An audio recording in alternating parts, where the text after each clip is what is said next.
big legal twist today in the Diddy orbit. His former assistant, Khristina Khorrum, spelled various ways in filings, just scored a major courtroom win in New York. 6 of 7 plaintiffs abruptly withdrew their claims against her in a sweeping essay lawsuit tied to Diddy. Only one accuser, Fallon Matthews, remains. Khorrum's team had submitted employment records showing she didn't even start working for Diddy until 2013, which undercuts allegations pegged to the 90s and early 2000s. Now her lawyers have filed to toss the last claim on statute of limitations and jurisdiction grounds. Is this a clean legal victory or just the latest maneuver in a long, messy fight? Here's what changed and what still hangs in the balance. Court dockets show 6 plaintiffs, LaTosha Forbes, Billy Cummings, Ian Fyron, Amar Jenkins, LaQuay Applewhite, and Jane Doe, voluntarily withdrew their claims against Khorrum. That leaves one active allegation tied to Fallon Matthews, who says she was assaulted in 2014 after a night of heavy drinking. Remember, the original complaint didn't just name Diddy, it also roped in major labels, Sony, Universal, Warner, and accused Khorrum of helping cover up misconduct. Khorrum denied that flatly months ago, calling the idea unthinkable. Today's shift narrows the entire case against her dramatically. It doesn't resolve the bigger civil landscape around Diddy, but it does move Khorrum from the middle of a multi-plaintiff storm to fighting a single claim. Practically, that means fewer depositions, fewer discovery skirmishes, and a clearer legal target. Symbolically, it gives her side momentum, at least for the moment. The important caveat: withdrawal isn't a finding on the merits, it just means those 6 are no longer pursuing claims against her. Khorrum's attorneys leaned hard on the timeline. Their filing asserts she joined Diddy's camp in 2013, long after several alleged incidents. Based on the dates in the complaint, like claims tied to 1994-1995, her team argues she couldn't have participated or covered up events that predate her employment. That argument reportedly came with documentation, employment records, onboarding dates, and the blunt math that if you track the earliest allegations, Khorrum would have been younger than 10 at the time. For defense, that's a twofer. It undermines any theory that she had knowledge or involvement before she worked there, and it chips away at conspiracy or pattern claims aimed at multiple defendants. Plaintiffs can counter with theories of later concealment or broader institutional enabling, but as to Khorrum personally, the timeline is a powerful shield.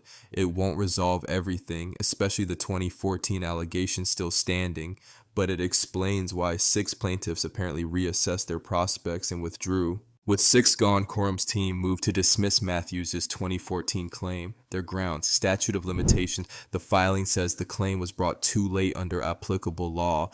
Retroactivity. Certain statutes cited by the plaintiff don't apply backward to the conduct at issue. Jurisdictions. Alleged conduct in Illinois can fall outside New York's reach. Defense also argues the complaint fails to meet the legal threshold, meaning even if you accept the allegations at face value, it doesn't properly state a claim against Khorrum. None of this is a merits ruling. It's procedural lawyering that can end a case without a trial. Critics hate limitations defenses because they feel like a technical escape hatch. Defense lawyers call them due process. What matters next is whether the judge agrees that time bars and territorial lines control. If the motion is granted, Khorrum could be fully out of this case.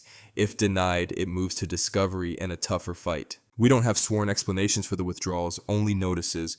Online chatter is already spinning up theories, private settlements, pressure, or simply weak facts against Khorrum in light of her 2013 start date. To be clear, there's no public proof of payouts here.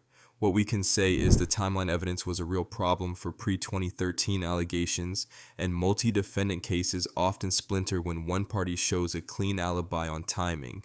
Another factor: litigation fatigue. Multi-party suits are expensive, slow, and emotionally draining. Once a handful of claims look shaky, others sometimes exit to avoid years of motions and depositions. The net effect is the same. Khorrum now faces 1 plaintiff instead of 7. That consolidation doesn't touch the broader civil portfolio around Diddy, labels, and other figures, but for this defendant, it's a dramatic narrowing. Whether it lasts depends on how the court treats the dismissal motion and whether any withdrawn plaintiffs try to refile in a different forum. Reaction split into two camps. Critics argue that leaning on statutes of limitation and jurisdiction feels like dodging the core questions, especially in cases involving alleged abuse. They say it tells survivors, you waited too long, and that's a hard pill to swallow. Supporters counter that courts are built on rules. Timelines, venues, and pleading standards exist to protect everyone, and if a claim doesn't meet them, dismissal is the correct outcome. Both can be true. The law has limits, and those limits can feel unfair in messy, historic cases. For Khorrum, the optics will hinge on what happens next. If her team eventually pairs procedural wins with substantive denials backed by documents and testimony, the narrative shifts toward exoneration. If the defense stays purely procedural, critics will keep calling it a technical victory. Either way, today's filing strengthened her position in court. How it plays outside the courthouse is a separate, ongoing fight. Even if this New York case ends for Khorrum, she's not out of the woods. Another civil action, the Lil Rodney Jones suit, is reportedly set to begin roughly 2 weeks after Diddy's October 3rd sentencing. Different claim, different facts, different court. That means new deadlines, new discovery, and potentially new evidence she'll have to confront. Strategically, defense momentum from today can help in settlement talks or early motions, but each case is its own mountain. Judges don't rubber stamp one case based on another's dismissal. Expect Khorrum's team to keep building a record of timeline clarity, scope limits, and personal non-involvement, while plaintiffs will try to link her to knowledge, access, or post-incident concealment. The through line here is stamina. Civil litigation is a marathon, especially when it unfolds alongside a high-profile criminal track for a different principle. Diddy. One win doesn't end the race, it buys room to maneuver. Zooming out, Diddy's legal map is still crowded. He's staring at sentencing on October 3rd while a thicket of civil suits moves in parallel. Some may be dismissed, some settled, and others contested for years. That fluidity creates noise. Every filing gets treated like a verdict online.